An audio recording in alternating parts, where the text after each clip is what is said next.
Hi everyone, welcome to another episode of Take a Day Out with the Editors Club. Kali ini saya berbincang dengan Thalita Setiadi, pengusaha kuliner di bidang bakery and pastry yang juga memiliki passion in well-balanced life. Simak obrolan inspirational ini, di mana kami bertukar pikiran, membahas berbagai aspek dalam menjalani hidup dan menggapai mimpi. Let's take a day out. Udah sampai ternyata. Hai. Udah lama belum nunggunya? Enggak, lagi ngeliat-ngeliat kue. Aku already gonna prepare you pizza di ya udah, atas. it's okay. Gimana kalau kita makan itu dulu? Langsung aja, Oke. ke atas. Gila, hebat banget sih Thalita. Tadi pagi udah olahraga, sekarang ke kantor, masak langsung. Enggak, ini cuma R&D produk aja. Have you always been like healthy kind of person?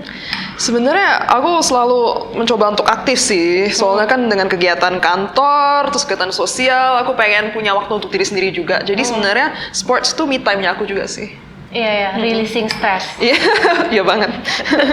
Kalau nggak salah kamu nggak suka meditasi?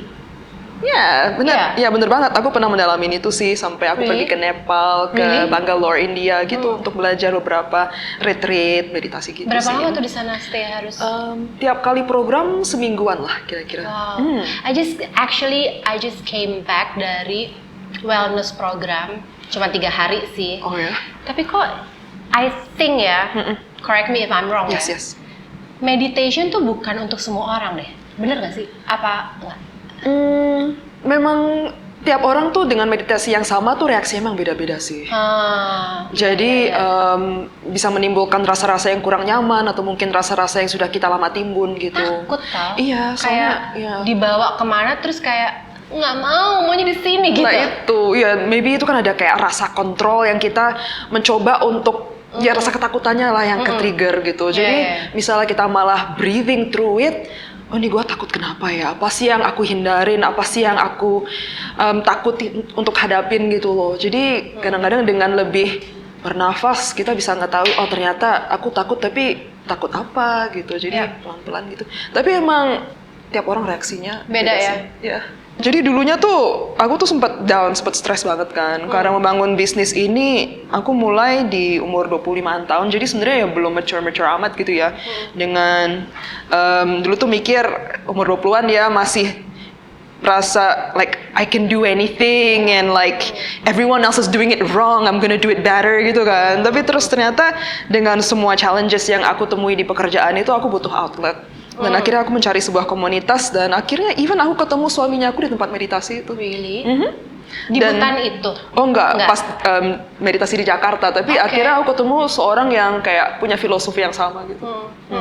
I think that's important ya. Me too, ya, untuk seorang partner gitu. Jadi, baunya ini kamu bisa tiba-tiba punya bisnis itu gimana ceritanya? Tiba-tiba. Jadi itu dulu kan tiba-tiba ya. Dulu tuh aku sempet lama di luar negeri sebenarnya. Dari kecil aku tuh berada di Selandia Baru. Oke. Ya aku sempat belajar musik dan yang aku pelajari Jazz dari Nice. main double bass. Jadi aku tuh dari dulu tuh suka sisi kreasi dan sisi seninya. Oke. Dan aku pas lagi kuliah musik tuh dulu pas jenuh aku butuh outlet dan saat itu outlet aku adalah memasak. Dan aku cari resepi online terus akhirnya aku bikin di kosan bagi-bagikan ke teman-teman dan mereka bilang kok enak ya gitu. Dan karena aku tinggal sendiri tanpa orang tua juga mau nggak mau masak sendiri. Tapi dari situ aku ngerasa wah nggak semua orang itu tahu bagaimana cara menikmati musik jazz. Tapi semua orang tahu cara menikmati makanan enak.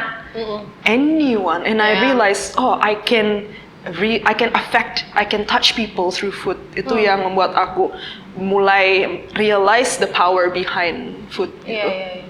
And you know what, kayak I always believe kayak apapun yang datang dari hati pasti nyampe ke hati orang lain gitu ya. Aku kaget soalnya aku pernah bikin kayak dessert paling simple namanya creme brulee. Suka kan?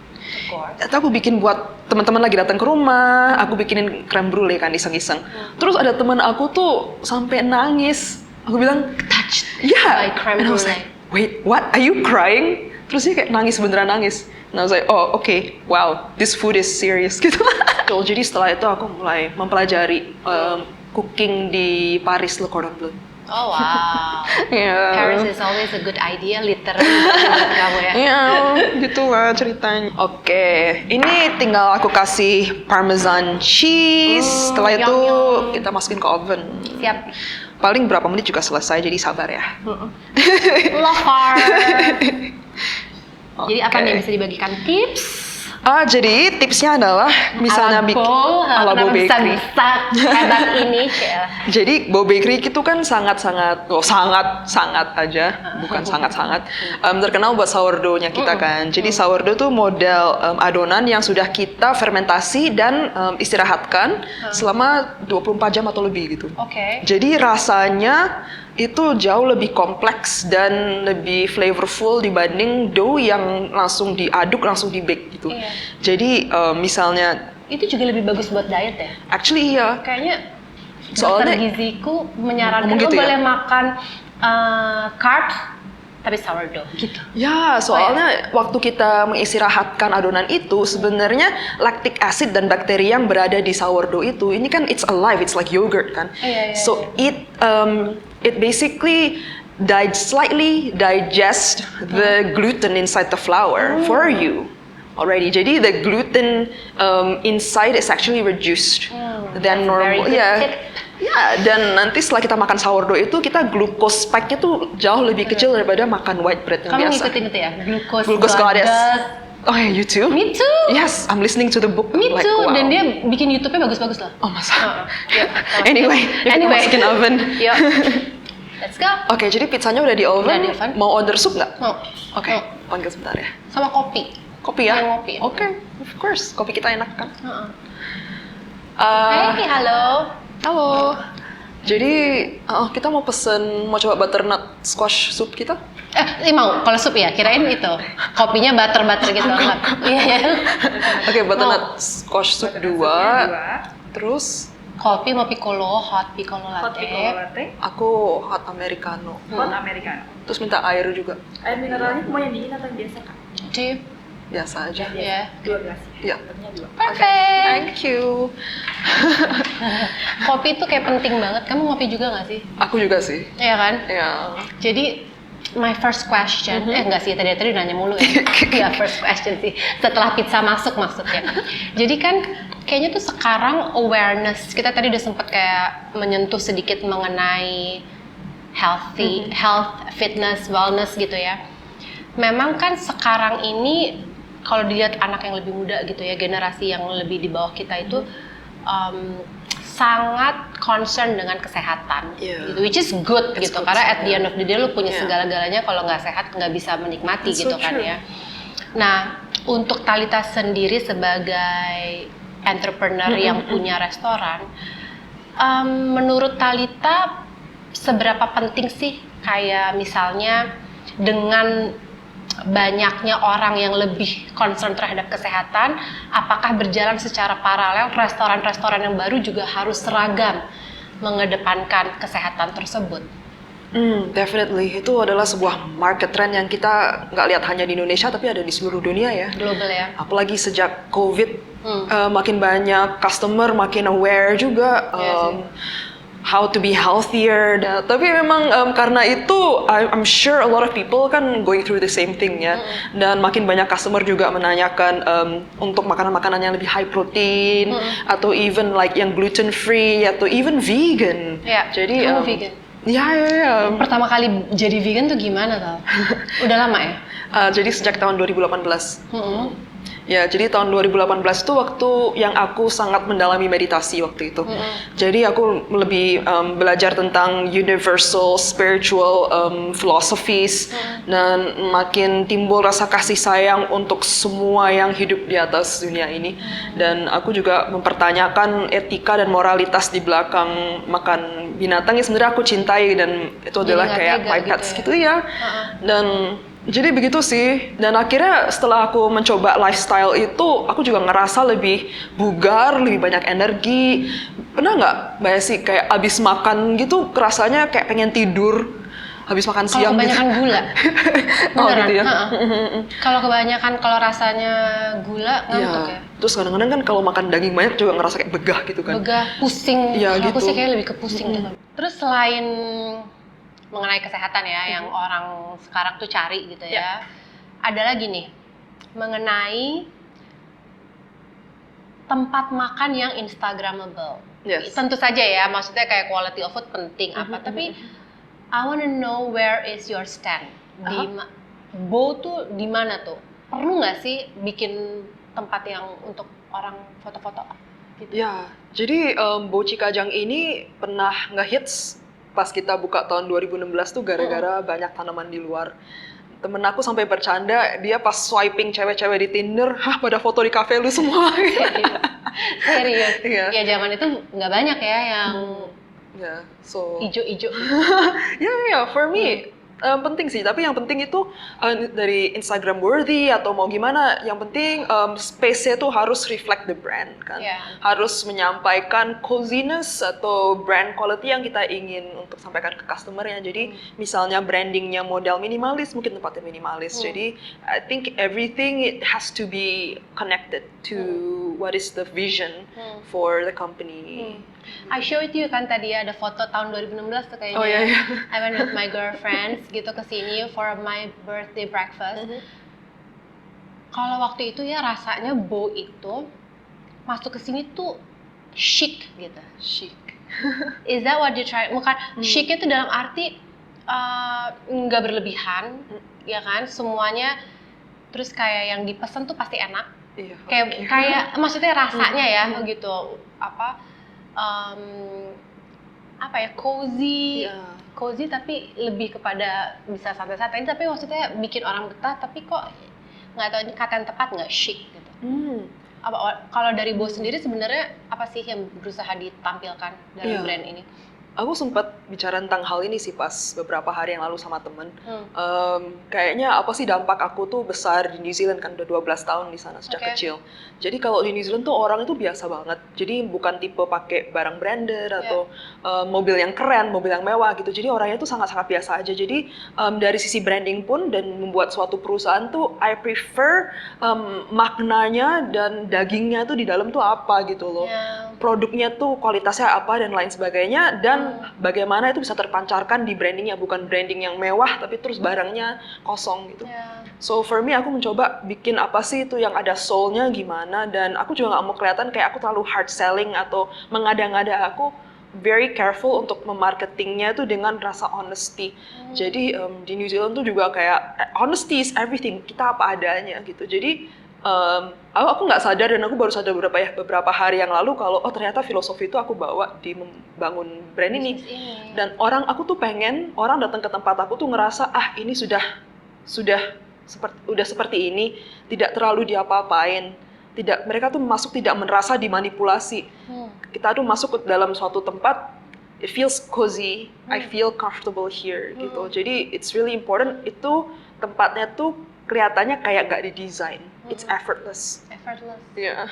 Padahal justru ya di balik effortless-nessan itu orang tuh justru lebih menumpahkan banyak pikiran ya. Biasanya gitu ya. Maybe. There's a quote by my favorite jazz musician Charles Mingus. Dia ngomong, it's easy to make the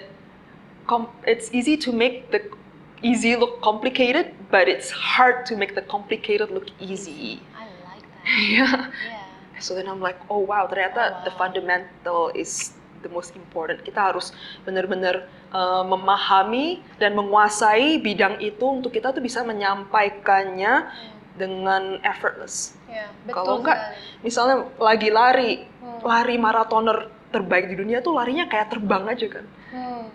And how long and how many miles they put in, bisa lari tuh kayak nggak ada effort, kayak nggak ada badan gitu. Jadi I think about that a lot. Jadi gimana aku bisa mendalami bidang ini sehingga produknya tuh apa adanya. Terlihat effortless gitu ya. Menarik ya? Itu menarik banget. Jadi sekarang Bo itu ada 2 gerai kan? Cikajang sama Pangpol ya, Panglima Polim. Terus ada di beberapa mall. Ya, jadi kayak model countertop Grab and Go aja di WTC. WTC itu apa sih? World Trade Center Oh, ya, World 3 Trade- di Sudirman. Oke, sorry. Terus juga Pacific Place, Oke. terus kita berada di food hall-nya di Plaza Senayan. Plaza Senayan. Ya, terus kita ada di Ranch Market Kemang, kita ada di Camp Cikpik. Jadi kita pilih lokasi-lokasi ini yang dekat dengan either penduduk lokal atau orang kantoran. Itu gimana tuh kamu? Sementara kamu masih olahraga, gerainya banyak, punya tim, pasti punya plan for the future. Gimana tuh cara membagi waktu, pikiran, dan mengkotak-kotakan itu semua tuh gimana? Jadi one of the secrets sebenarnya berada di pergelangan tangan aku ini sih. Garmin ya? Iya, sama. Iya. Iya. Ah, Jadi gimana? aku mulai tahu bagaimana caranya tuh punya balance dan scheduling yang benar. Scheduling tuh penting sih. Ya, You were ya. saying about, you mentioned about scheduling tuh for me kayaknya is important ya. Iya, tapi Iya. walaupun kita beraktivitas pun Nggak usah pakai juga gula. harus tetap kayak terkoneksi dengan beradaan di kantor dong. Di dapur lagi gimana atau di factory aku lagi gimana. Jadi karena nyambung dengan notifikasi di HP aku, nyambung di jam ini, jadi aku pun masih bisa kontrol dan manage lah pokoknya kerjaan di kantor tuh seperti apa. Udah gitu nih baterainya awet lagi ya, bete Yeah. banget nggak di tengah-tengah tiba-tiba kita harus nge-charge It's gitu so ya. true, jadi nggak harus charge setiap hari. Nah ini pizza kita juga udah jadi. Smells so good. I hope you like mushrooms. I love mushrooms. Aku ambilin ya. Ya, thank you. Nom. Oops. Aduh, nempel. There you go. Jadi, iya sih kita lagi ngomong soal teknologi ya. Yes. Tapi kayak di Editors Club sendiri juga kita kan medianya online gitu ya, yang kayak emang nggak boleh banget ketinggalan Yes. secara teknologi gitu kan. Yes. Dan emang kayaknya hari begini tuh semuanya kita harus melihatnya teknologi itu membantu ya kehidupan kita. Gitu. Sorry nih solvoknya. Oh gimana? Tiba-tiba ini enak banget ini masuk ke mulut aku. Beneran Nangis nggak? mau nangis ya. Mau nangis. Iya, jadi iya makanya teknologi itu apa kita harus melihatnya membantu ya hidup kita gitu. I think For so. some people kayaknya ada yang kayak jangan terlalu lama di komputer, jangan terlalu lama gitu kan gitu. Yeah. Sebenarnya kalau misalnya itu adalah sebuah apa ya? It's a tool. It's a tool, a It's a modern tool. tool kan. Exactly. Iya kan? Kalau aku ngeliat sih teknologi is like my partner, like a tool that can be used untuk aku tuh bisa lebih memahami my physical well-being juga. Kayak misalnya dengan jam Garmin ini, tiap pagi aku bangunnya jam 5 pagi by the way. Pagi Itu banget. pagi banget. Jadi aku tuh masih bangun tuh udah belum begitu sadar banget, tapi langsung buka jam, langsung ada morning report. Jadi aku langsung bisa lihat, oh tadi malam itu aku tidurnya dalam nggak ya gitu. Quality of sleep. Quality of sleep-nya bagus nggak? Kalau udah hari ini kalau aku mau training readiness-nya gimana? Body battery aku tinggi nggak gitu. Jadi Jadi manusia pun ada body battery. ya exactly. Jadi actually walaupun aku bangun pagi itu mungkin ngerasa mungkin kurang fit, tapi terus ngeliat jam sebenarnya body battery-nya udah tinggi dan training readiness-nya tinggi. Setelah aku bangkit dari tempat tidur kadang-kadang oh ya deng enak juga badannya. Tapi kadang-kadang the other way around. Jadi aku harus lebih bisa mengenal diri sendiri, mengenal body sendiri dengan jam juga kadang-kadang malah. Iya sih. Sama apa namanya ada yang obstacle race itu. Kamu apa sih ini juga ya, olahraganya apa sih? Oke, jadi Tell me olahraga about it. yang Nggak ngerti. iya, aku agak kebawa arus lari nih sebenarnya. Jadi dan Orang ke akhirnya bawah arus sungai dia harus lari ya. lagi kebawa arus lari dan juga dari dulu aku tuh mulai punya keinginan untuk berpartisipasi namanya Spartan Race.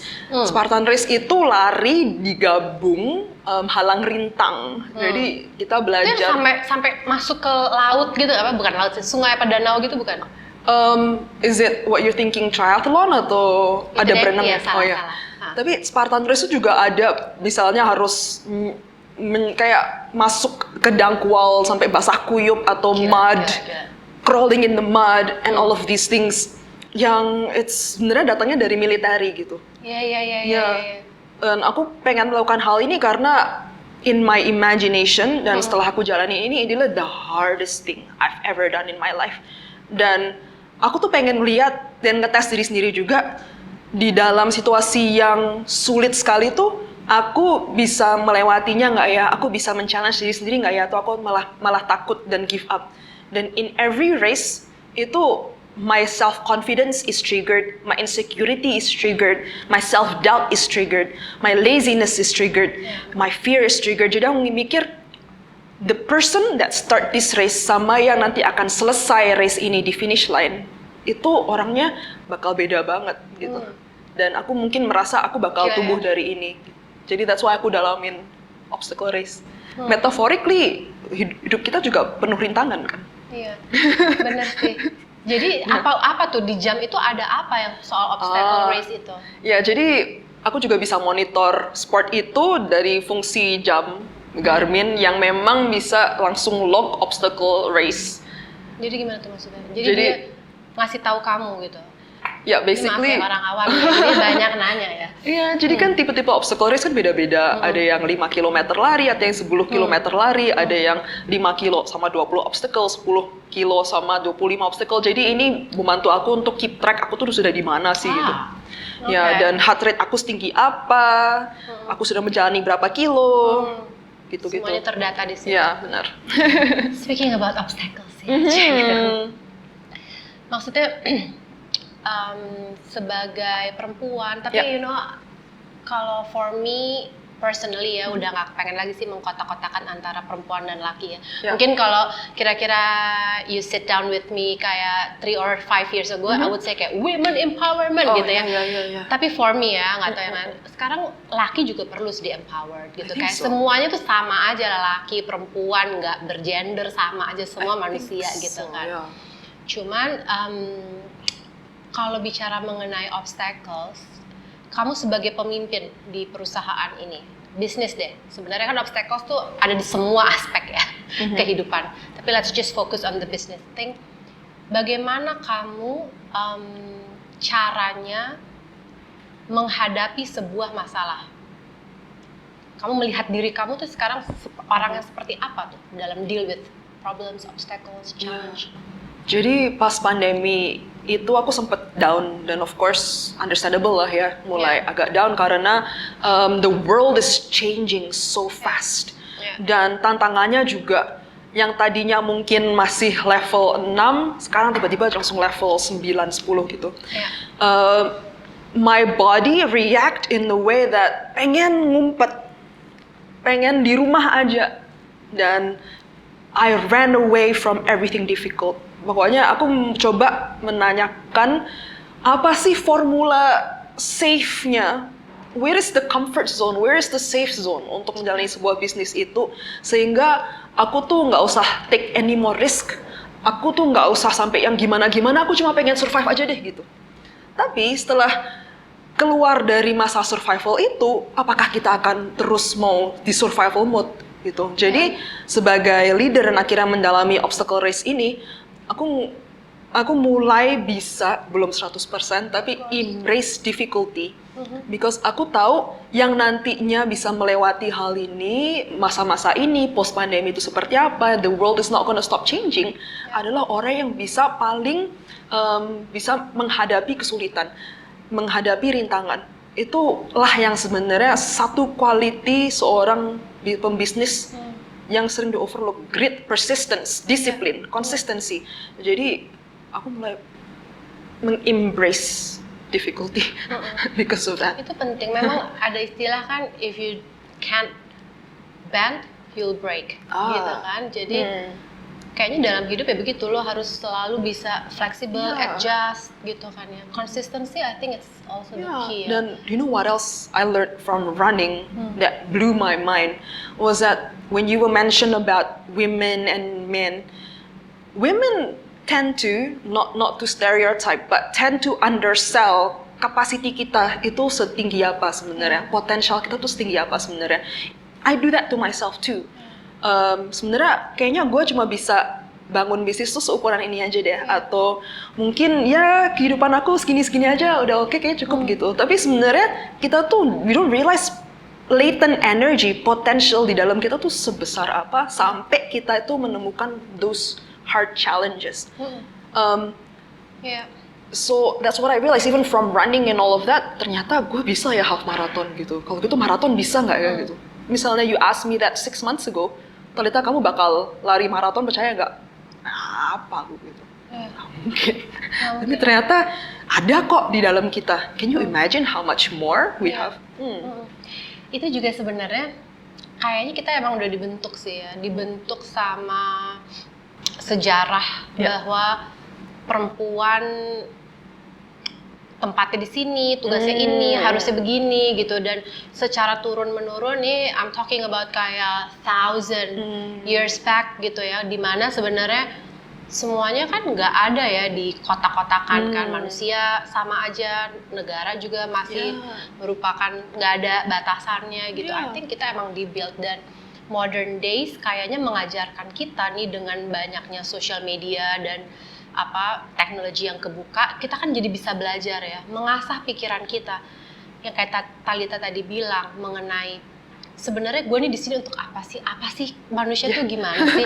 Gitu ya. Jadi lebih banyak kita belajar, bertanya, kritis, kayaknya semakin kita mengerti gitu. Penting. And at the end ya bener banget Talita bilang bahwa adanya obstacles adalah it's a sign we're still alive, girl. Ya nggak sih?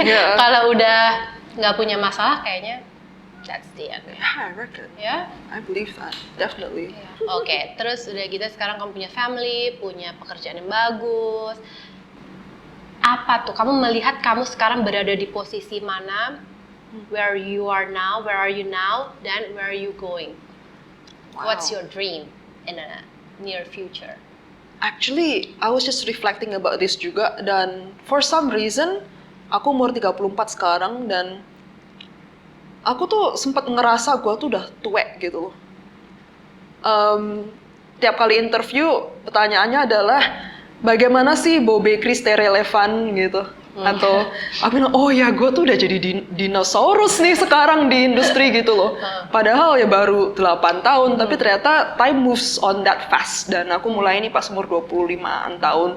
Jadi I realize, oh ya kenapa gue ngerasa tua ya, padahal masih umur 34.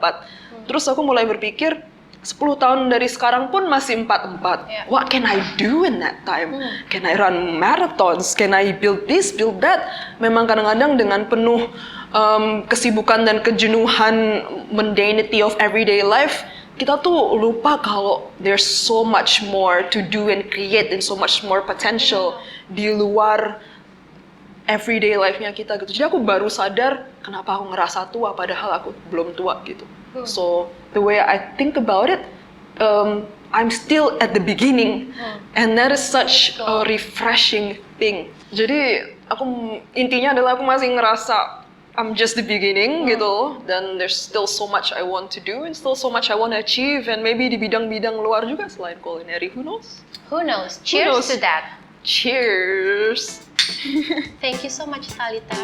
Thank you.